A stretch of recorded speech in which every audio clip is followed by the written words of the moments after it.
하나님의 말씀 요한복음 1장 29절에서 34절까지 말씀입니다.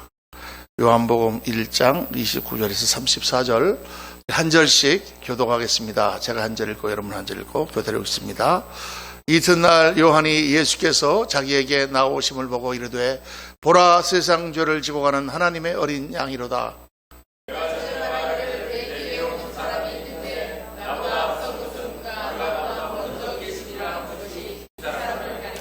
나도 그를 알지 못하였으나 내가 와서 물로 세례를 베푸는 것은 그를 이스라엘에 나타내려 함이라 하니라.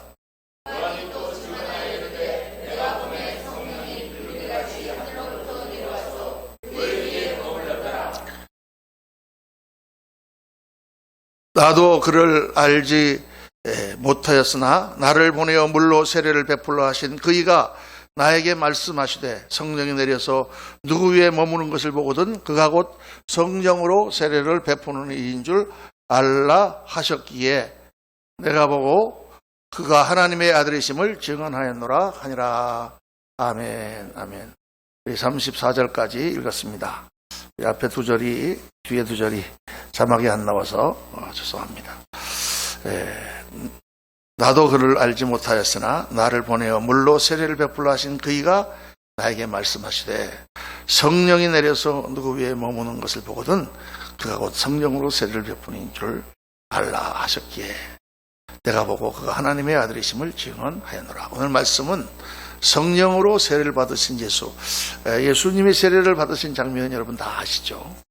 그런데 거기서 중요한 포인트를 사람들이 많이 놓칩니다. 그것은 예수님께서 세례를 받으실 때에 성령 세례를 같이 받으셨다는 거예요. 성령이 그 위에 임하셨다. 그것은 성령 세례를 같이 받았다는 것입니다. 세례를 받는 것과 예수님이 성령을 받는 것과 예수님이 공생애를 시작하시는 이 가운데는 굉장히 중요하고 밀접하고 우리에게 주시는 엄청난 메시지가 있습니다. 오늘 이 말씀은 참 중요한 말씀입니다. 예수님의 생애를 둘로 나누면 예수님이 공생애를 시작하기 전에 준비하는 기간이 30년이 있었죠. 태어나서 30살 될 때까지 예수님은 나사렛에서 몫으로 그냥 뭔가 수도하시면서 계셨습니다. 구원을 했는지 몰라요. 성경이 자세히 기록되어 있지 않습니다. 예수님의 탄생에 관한 기록이 성경에 있고 또 아주 어렸을 때 12살 되었을 때 예수님이 예루살렘에 갔을 때 일이 잠깐 기록되어 있을 뿐 30년 동안 예수님이 뭘 했는지는 성경에 기록되어 있지 않습니다. 그리고 이제 예수님께서 요한에게 세례를 받으신 후에 3년 반 동안 예수님께서 사역을 하시고 그게 예수님이 모든 것이 복음서에 기록이 되어 있죠. 그 예수님께서 사역하신 기간을 우리가 좀 어려운 말로 공생애라 이렇게 얘기합니다. 예수님의 공생애, 공적인 사역이다. 그러니까 예수님은 언제 사역을 시작하셨느냐? 요한에게 세례를 받으신 그 시점에서 예수님은 일을 시작하셨습니다. 성령을 받으시고. 그런데 세례라는 것은 뭐냐면 세례, 씻는 예식이죠. 뭐를 씻는 거예요? 몸을 씻는 겁니까? 샤워를 못 해갖고 샤워하는 게 아니고 죄를 씻는 예식입니다. 죄를. 죄인들이 나가서 회개하고 죄를 씻는 예식이 세례예요. 그런데 예수님은 죄가 없으신 분이다.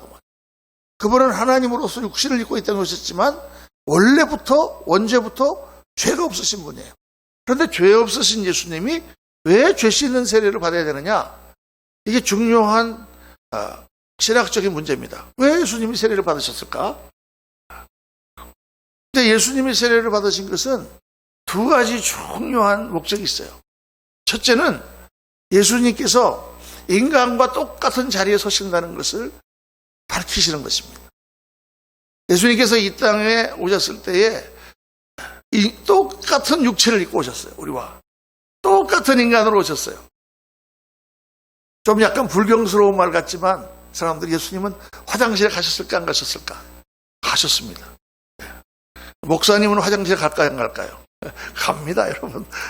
다 갑니다. 그렇게 똑같이 오셨어요. 예수님도 많이 걸으시면 피곤하셨고 밥을 안 드시면 배가 고프셨고 물을 안 마시면 목이 마르셨고 맞으면 아프셨어요. 똑같은 인간으로 오셨어요. 그래서 그분은 왜 세례를 받는, 죄 없으시는 것만 다른데 왜 세례를 받는 자리에 서셨느냐? 인간의 죄를 사하주려고 오셨기 때문에, 인간의 죄를 대신 그분이 지시기 위하여 인간과 똑같은 모습으로 인간의 대표로 오셨다고 말입니다. 그것을 사람들에게 공표하기 위해서 예수님은 죄인의 반열에 서신 거예요. 예수님은 죄가 없으시죠. 그러나 죄인의 반열에 서신 거예요.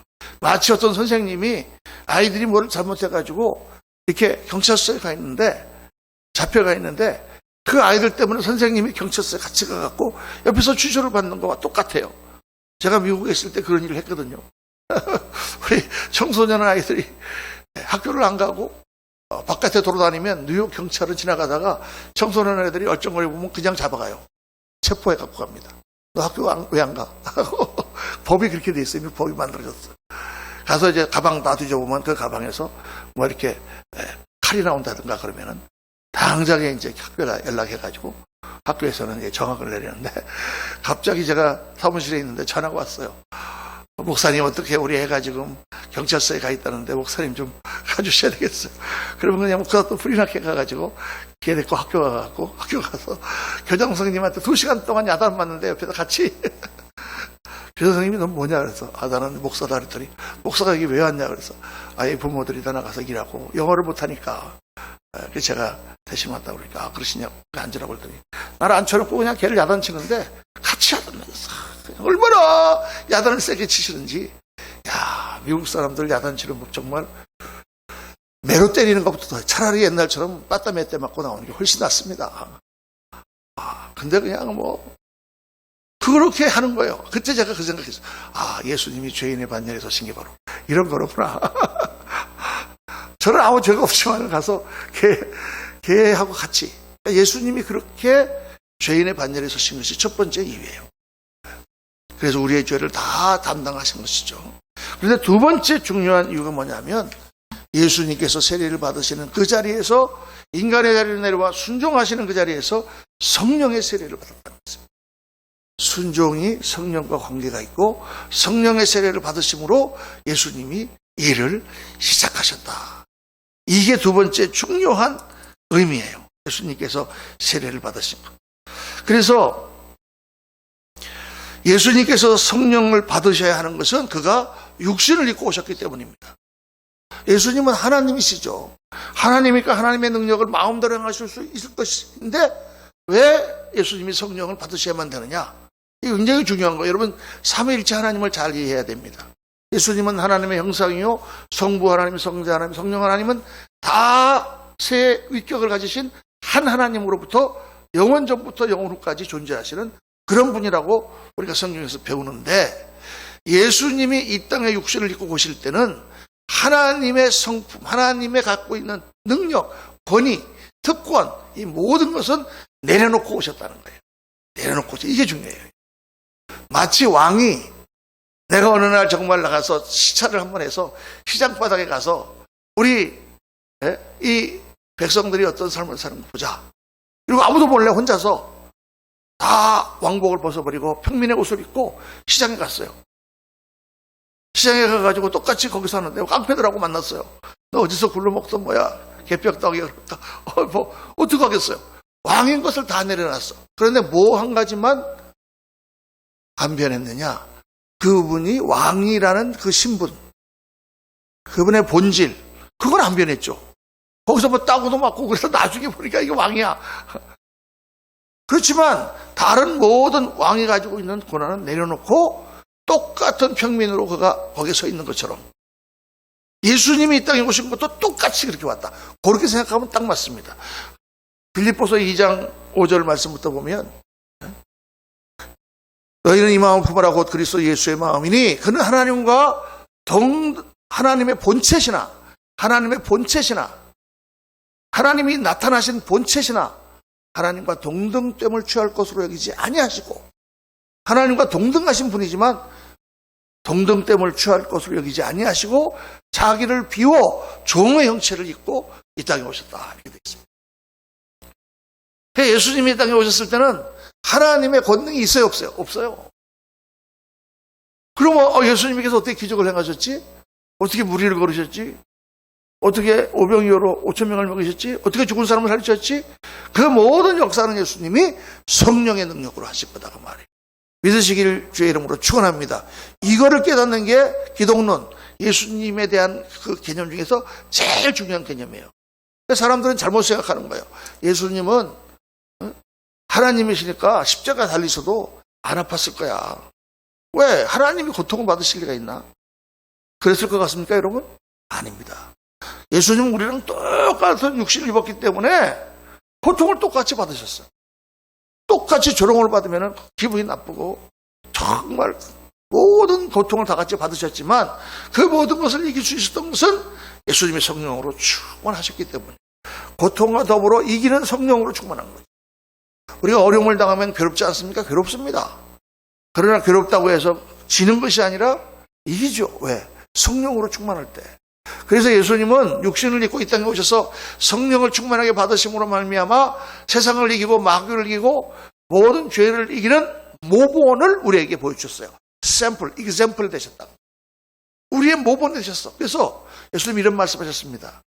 성령이 너에게 임하면 너희가 믿음이 있으면 내가 한 일도 하겠고 이보다 더 큰 일도 하리라. 예수님이 한 일을 우리가 어떻게 합니까? 성령으로. 예수님보다 더 큰 일 성령으로 할 수 있다.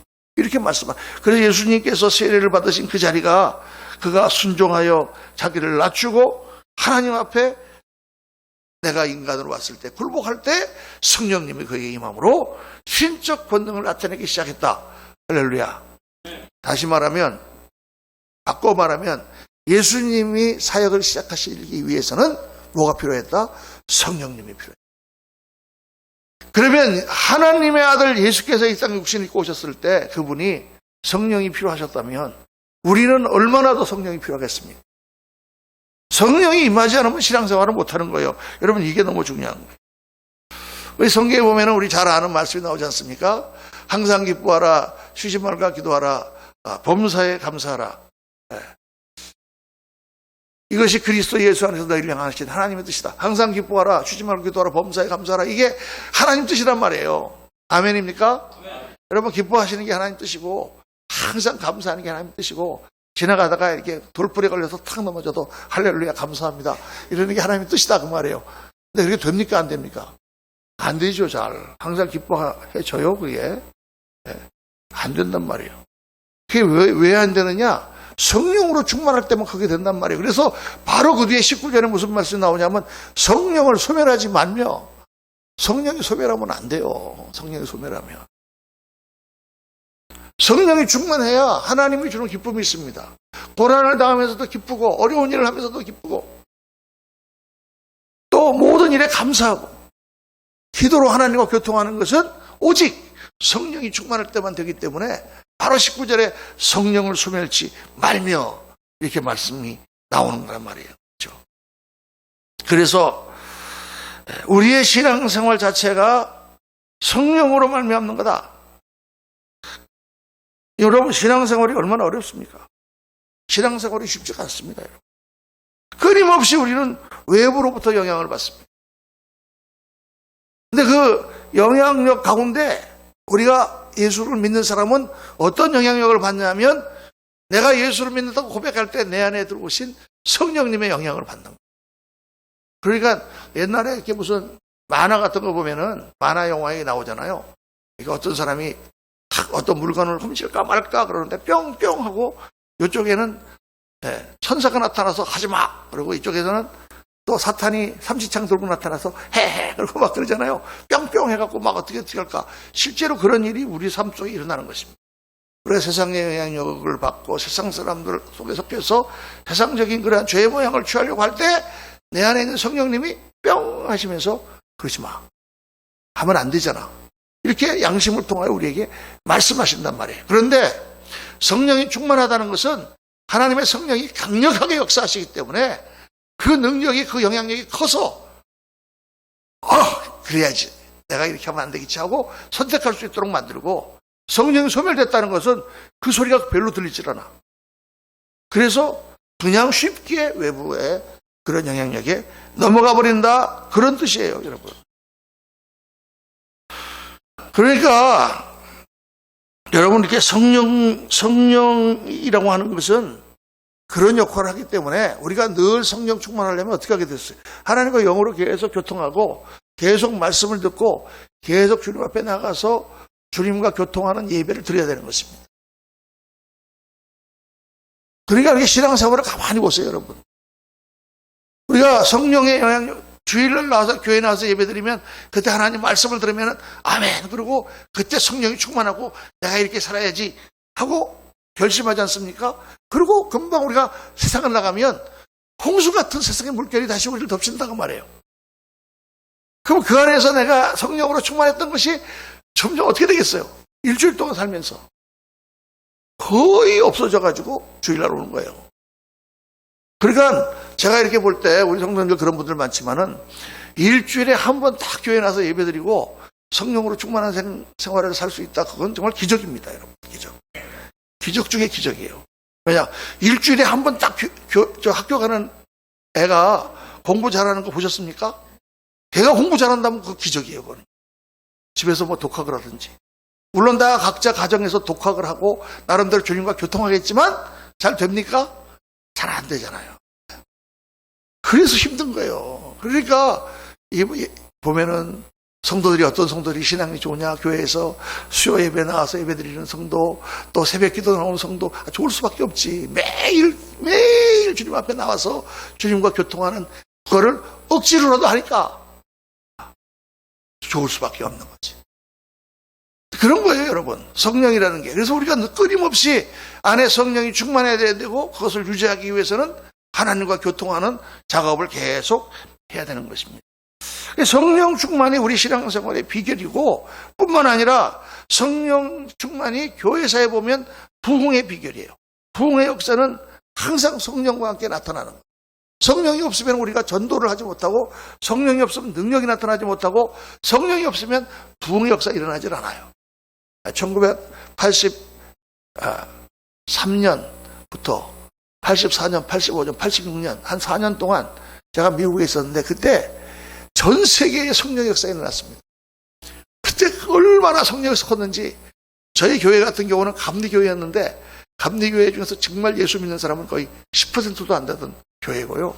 얼마나 교회가 타락했는지 우리가 속회라고 이렇게 구역 예배로 모이면은 장로님부터 거기 권사님, 그러니까 남자 권사님이 다 앉아서 빨리 예배 5분 만에 공과 치워버리고 그 다음에는 탁판 벌리고 복합판 벌리면서 조니 워커 언더락스가 돕니다. 언더락스가 뭔지 모르시죠? 웃으시는 분이 이상한 분이에요.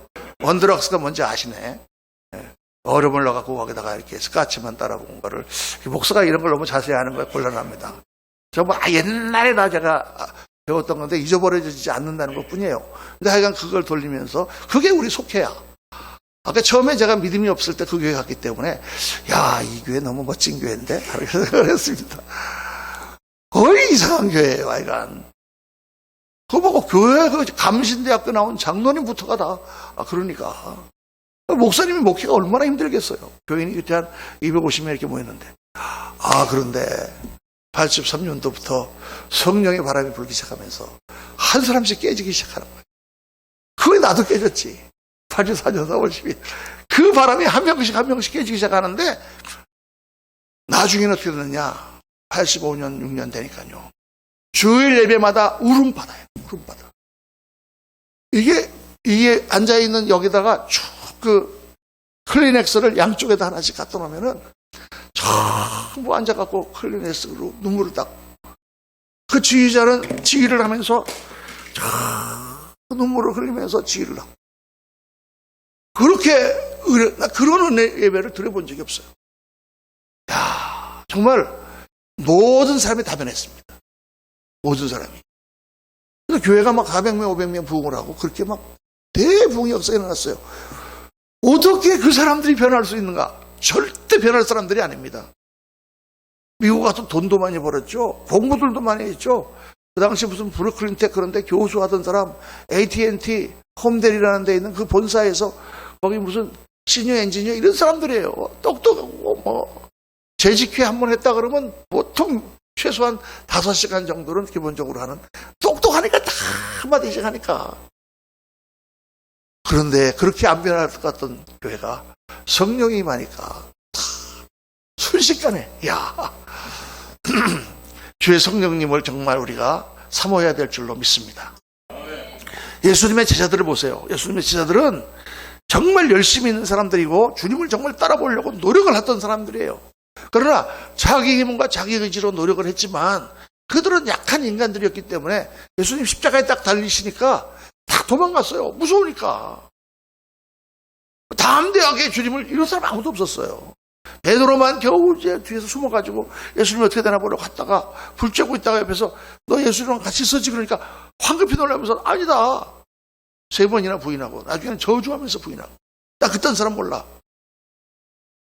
베드로도 그랬잖아요. 그래서 예수님께서 부활하시자마자 나타나셔서 뭐라고 말씀하십니까? 성령을 받으라. 그리고 내가 너에게 약속한 성령을 올 때까지 기다리라.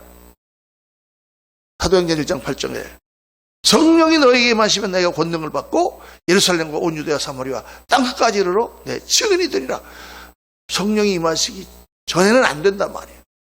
성령이 너에게 임하시면, 그래서 그들이 예수님 말씀대로 승천하시고 난 뒤에 열흘 동안 기도하면서 다락방에 모여서 기다릴 때에 오순절날 성령이 그들에게 불같이 임하고, 그러고 나서 그 사람들이 완전히 변했습니다. 여러분.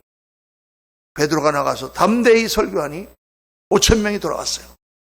사람들이 막 변화가 되고 미문에 앉아있는 안전명을 일으켰어요. 그러니까 이 관원들하고 유대인들이 놀래갖고 잡아갔어요, 제자들을. 그래가지고 너 복음 전하지 마라. 우리는 보고 들은 것을 전하지 않을 수 없다. 이걸 어떻게 해야 되나? 이게 법에 뭐 어긋난 게 있나? 그래갖고 매를 때려갖고 다시는 전하지 말라고 쫓아냈어요. 그때 그 사람들이 매를 맞고 나오면서 야, 우리가 하나님의 예수님의 고난에 동참할 수 있다니 영광 중에 영광이 서로이다. 할렐루야. 그렇게 성경이 있길이야. 그렇게 무서워서 도망갔던 그 제자들이 매를 맞고 핍박을 받았는데 기뻐하며 하나님께 영광을 돌려드리는 제자들로 변했다고 말입니다. 그래서 성령을 받으라. 예수님의 명령 말씀대로 성령을 받아야 돼. 우리가 힘 있는 신앙생활을 할 수가 있는 거예요. 근데 그러니까 성령을 받으라라고 명령했을 때 중요한 여기 3가지 포인트가 있습니다. 첫째 포인트는 뭐냐? 첫째 포인트는 뭐냐? 첫째 포인트는 성령을 받는 것은 나에게 달려있다는 거예요. 예수님이 지금 성령을 받으라, 성령을 충만을 받으라 이렇게 말씀하실 때는 우리가 받아야 된다는 얘기죠. 가만히 있어도 내가 누워서 자빠져 잠만 자도 성령이 나에게 임하신다 그러면 받으라고 얘기할 필요가 뭐 있어요. 가만히 있어라 그러면 성령이 임한다 이렇게 말씀하시지. 성령을 받으라라고 명령할 때는 내가 중요한 역할을 한다는 것입니다. 이거를 깨달으셔야 돼요. 많은 분들이 내가 하나님을 믿는데 믿음이 좀 확실치 않습니다. 믿으려고는 싶은데 믿기는 하는 것 같은데 내 마음에 확 믿음이 오지 않습니다. 그거는 성령을 받으십니다. 성령이 충만하게 임하면 저절로 믿어집니다. 내가 좀 결단을 했는데 오늘 정말 목사님 말씀 듣고 이렇게 하려고 했는데 교회 문을 나가면서 또 이렇게 해갖고 사탄 마귀가 시험에 들어갔고 또 넘어졌습니다.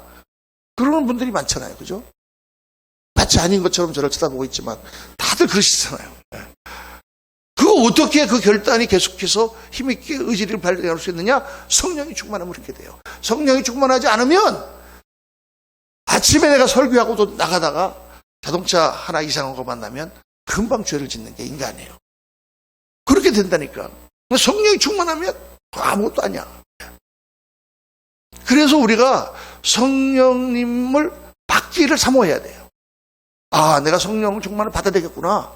이렇게 그냥 신앙생활을 하면 너무 힘들고 어려우니까 성령님으로 내가 채워져야 되겠구나. 이 성령을 받는 게 누구에게 달려있다? 나에게 달려있다. 또 두 번째는 누구든지 노력하면 성령을 받을 수 있다는 거예요. 아까 전 말씀이 잠깐 나왔습니다만 예수님 말씀하셨거든요. 누가 아비에게 생선을 달라 하면 뱀을 주며 떡을 달라 하면 돌을 주겠느냐? 그렇죠. 악한 아버지도 자식에게 좋은 것을 줄 알거든. 하물며 하늘에 계신 너희 아버지께서 구하는 자에게 성령을 주시지 않겠느냐. 하나님이 주시는데 제일 좋은 게 성령님이란 말이에요. 우리가 아이들이 공부를 하는데 이놈이 맨날 무슨 게임기를 사달라, 무슨 뭐 이상한 걸 사달라 그러면은 안 사주죠. 그런데 어느 날 이놈이 와가지고 아버지 제가 공부를 하려고 하는데 참고서를 하나 사주십시오. 그러면 아니 이놈이 웬일이냐고 그냥 덜렁 가서 사주지 않겠어요? 악한 자라도 좋은 것을 줄 줄 알거든. 하물며 하늘에 계신 아버지께서 내가 지금 하나님 돈을 좀 많이 주세요. 돈 좀 가지고 좀 신나게 살아보게. 하나님이 이걸 줘야 되나 말아야 되나 고민하실 거예요.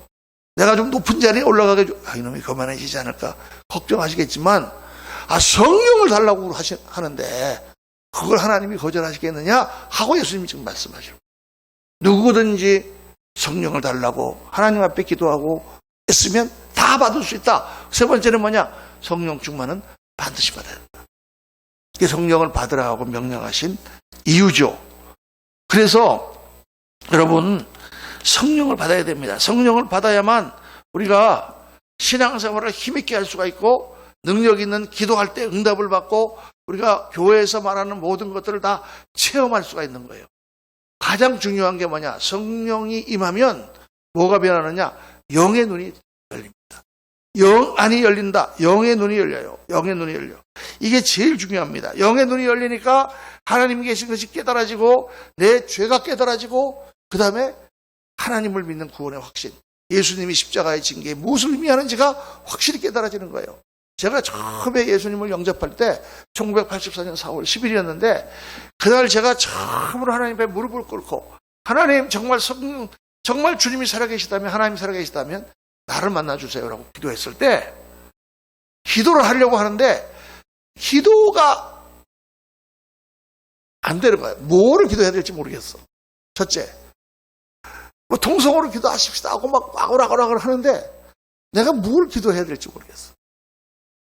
그래서 제가 그 간증 한번 했죠. 하나님, 정말 내가 하나님을 만나서 하나님을 사랑할 수 있는 사람이 되게 해달라고 그렇게 기도를 했어요. 그리고 또 기도를 하려고 생각해 보니까 시끄러워는 죽겠는데 막 사람들이 와 하고 막 아우성을 치니까 무슨 기도를 할지 모르겠어. 그래서 또 똑같은 말을 반복했다 그랬죠. 그 세 번째 하는데 갑자기 눈물이 쏟아지면서 성령님이 마셨단 말이에요. 그러나 여러분 놀라운 사실은 그때부터 기도가 나오기 시작하는데 와다다다다 기도가요. 내 죄가 내가 왜 우는지가 내 죄가 깨달아지는 거예요. 내가 얼마나 나쁜 놈인지, 얼마나 하나님을 모독했는지. 내가 술집에 앉아가지고 하나님을 조롱하며 내 친구들과 함께 그렇게 했던 거, 성가대에서 내가 하는 흉내를 내면서 그런 걸 조롱했던 거, 이게 막 새까만 죄인이라는 게 깨달아지는데 그게 보이는 거예요. 그리고 하나님이 나타나셨어. 하나님이 계신 게 보이는 거예요. 그게 영의 눈이. 그리고 제가 또 간증드렸죠. 그렇게 통곡을 하고 하나님 앞에 기도하고는 집에 왔는데 집에 와서 생각해보니까 오늘 내가 아까 왜 그랬지? 좀 내가 마음이 약해졌나? 내가 미국 가서 너무 고생을 했나? 내가 사이칼리 좀 뭔가 좀 이렇게 이상하게 됐나? 참 이거 이상하네. 그리고 잤는데 그 다음날 아침에 일어났는데 모든 것이 바뀌었다고 그랬죠. 아침에 눈을 떴는데 하나님이 계신 거예요. 하나님이 창문 밖을 열어봐도 하나님이 계시고 방 안에도 하나님이 계시고 그래서 그 주말에 친구들이랑 술 약속이 있어갖고 어쩔 수 없이 거기를 갔는데 못 마시겠는 거야. 왜? 하나님이 딱 앞에 계셔요. 여러분 그런 임재는 제가 그 전에도 후에도 느껴본 적이 없어요. 하나님이 딱 앞에 계시는 거예요. 하나님이 계신데 어떻게 이걸 이렇게 할 수가 있어요. 그래서 끊었다니까 술을. 그 자리에서 여러분 눈이 열리면은 못합니다. 지금 남의 욕을 지금 막 뒤에서 우리 목사님을 갖다가 속된 말로 막 이렇게 씻고 있는데 갑자기 목사님이 탁 나타나셨어. 계속 할 수 있습니까? 딱 하다가 사람이 앞에 있는데 보면 못하는 거예요, 여러분.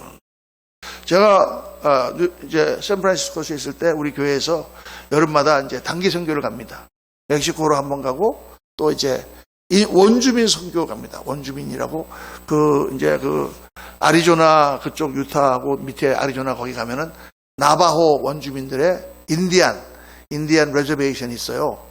이제 미국 사람들이 이제 백인들이 그거를 다 미국 대륙을 점령하면서 인디안들을 많이 죽이고 남은 사람들을 더 이상 죽일 수 없으니까 레저베이션이라고 하는 그런 광야로 다 몰아넣었어요.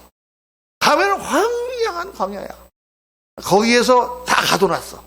거기서 먹고 거기서 자도록. 그리고 그 사람들에게 다 돈을 줬어요. 먹고 사는 돈을. 그 사람들은 일 안 해도 먹고 살아. 어휴, 너무 좋겠다. 여러분, 일 안 해도 먹고 사는 거가 좋은 게 아닙니다. 너무 정부에서 주는 돈 갖고 너무 그렇게 어쩌다가 한번 주는 거니까 그냥 그렇지만은 맨날 주면 그 좋은 게 아니에요. 왜냐하면 사람들이 다 무력해져요. 전부 술에 쪄들어 있고 알코올 중독자고 마약에 쪄들어 있고 일 안 하고 다 가난하게 살고 못 살아. 정부에서 무슨 떼돈을 주겠습니까? 겨우 먹고 사는 거 주지. 교육도 잘 못 받아요. 선생들이랑 왔는데도 너무 낙후가 돼 있어요. 저희들이 가보고 깜짝 놀랐어요. 어떻게 이런 동네가 있나? 겨우 전기하고 수도만 어떻게 들어오고 수도도 저기서 펌프로 해갖고 그렇게 먹고. 그런데 이제 우리가 가갖고 이제 거기서 학교에서 여름 학교도 하고 이제 거기 이제 음식도 막 만들어갖고 집사님들이 이제 같이 먹고 그러는데 제일 골치 아픈 게요. 뭐를 이렇게 음식을 해놓잖아요. 그러면은 파리가 붙는데 동네 미국에 있는 모든 파리는 다 갖다 붙은 것 같아 그냥. 이렇게 뭘 덮어놨다가 집사님이 딱 뚜껑을 열었는데 파리가 거기서 그냥 새까맣게 붙어 있는 거예요. 그러니까 와 하고 막 너무 놀래갖고 막 휘둘러도 가지도 않아요 이놈의 파리가. 얼마나 파리가 센지. 어이구. 그때 제가 딱 생각이 난 거예요. 야, 파리가 있으니까 밥은 못 먹겠더라고 그래. 근데 옛날에 제가 이렇게 라떼는 자꾸 이런 거 얘기해서 죄송합니다만은 라떼는 보니까 우리는 옛날에 파리가 늘 같이 살았어요. 예? 꽃가물 하나 이렇게 걸어놓으면은 동네 파리는 다 붙어 있잖아요. 그죠? 속초에 가면은 강원도 우리 김홍호 목사님 잘 아시겠지만 오징어를 갖다가 널어놓으면 거기에 그냥 파리가 다. 그때는 우리가 어떻게 했냐? 저게 많이 붙어야 맛있어. 이랬거든요.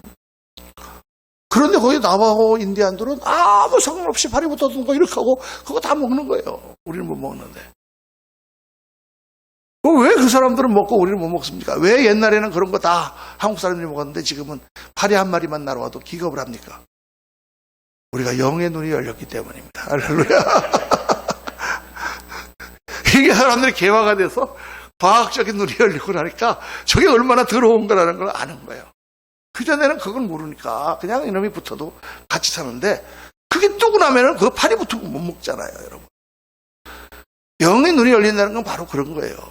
보이지 않던 것이 보이는 거예요. 지금 우리가 이 정도 눈을 갖고 있으니까 참 감사한 거예요. 너무 눈이 좋으면 막 집에 들어갔는데 먼지가 다 보이고 막 지나다니는 박테리아들이 보이고 그러면 큰일입니다. 맨날 그거 치우느라고 정신이 없죠. 그렇죠? 근데 적당히 보이니까 우리가 살지. 근데 영의 눈이 열리면 하나님의 임재가 보여요. 하나님. 영의 세계가 보여요. 하나님의 인도하심이 보여요.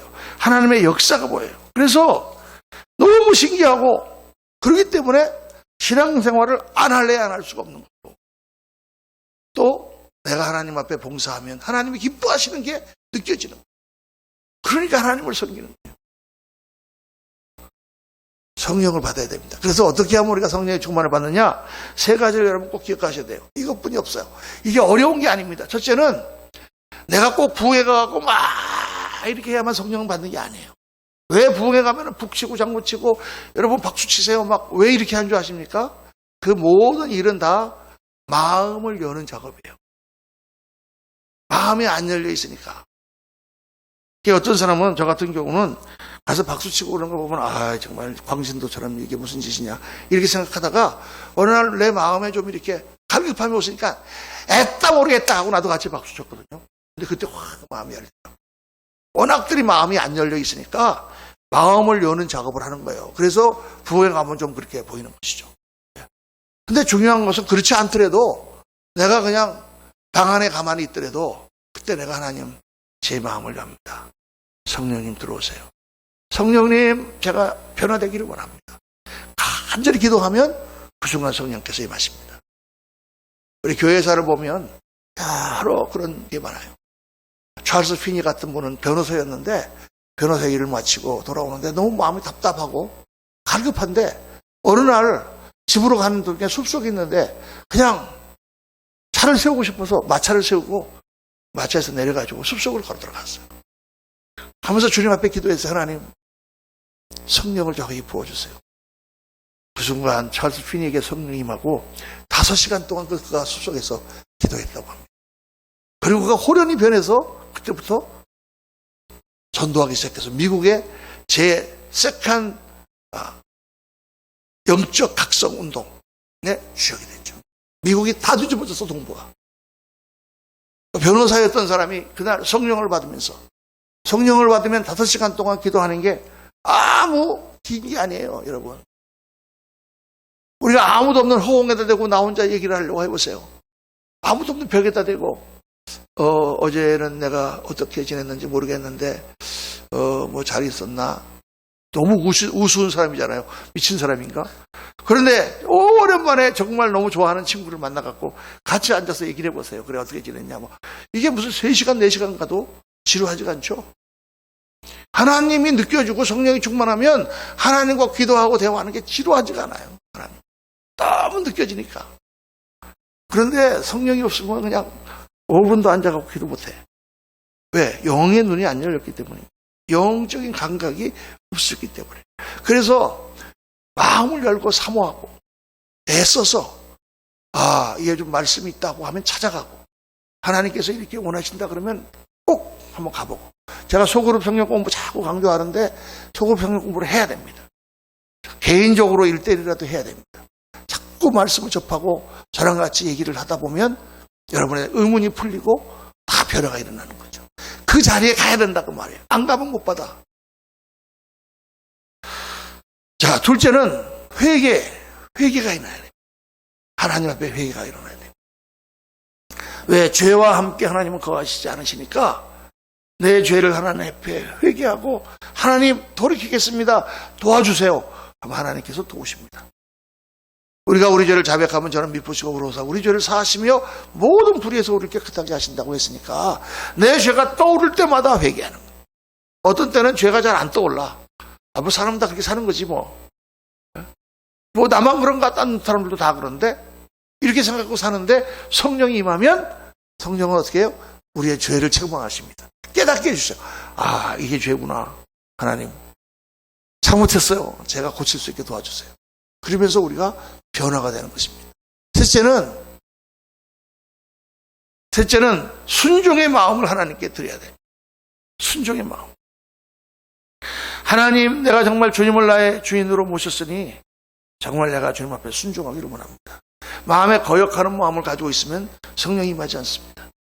삐딱한 마음을 가지고 있는데 하나님이 임하지 않아요. 내 마음을 굴복시켜서 하나님, 정말 하나님이 기뻐하시는 사람이 되기를 원합니다. 이렇게 우리가 엎드릴 때 하나님의 성령이 우리에게 불같이 임합니다. 사실 당연한 거죠. 모든 사람들이 해야 되는 건데 이게 많은 사람들이 하지 않고 있습니다. 그래서 우리의 신앙이 능력이 없는 거예요. 세상에 나가서 세상 물결이 막 있어도 소신 있는 인생을 살아야 된다. 제가 말씀드렸잖아요. 예수님 믿고 사는 게 좋은 거니까. 예수님 믿고 사는 게 아름다운 거니까. 예수님 믿고 사는 게 영광되고 사람다운 거니까. 사람들이 다 그렇게 해도 아닙니다. 우리는 이렇게 살아야 되고 다른 분들은 그렇게 하셔도 난 이렇게 하겠습니다. 정확하게 얘기할 수 있는 힘. 거기서 나오느냐? 성령의 충만에서부터 나오는 것입니다. 사랑하는 성도님들, 오늘 우리들의 삶에 성령이 필요합니다. 부흥이 필요합니다. 교회적인 부흥이 필요합니다. 우리 한국 사회에 하나님의 부흥이 필요합니다. 우리나라를 정말 좋은 나라, 정말 화합하고 정말 사랑하고 정말 아름다운 나라, 불의가 없고 거짓이 없는 나라, 그러려면 성령의 영향력이 우리나라를 휩쓸어야 됩니다.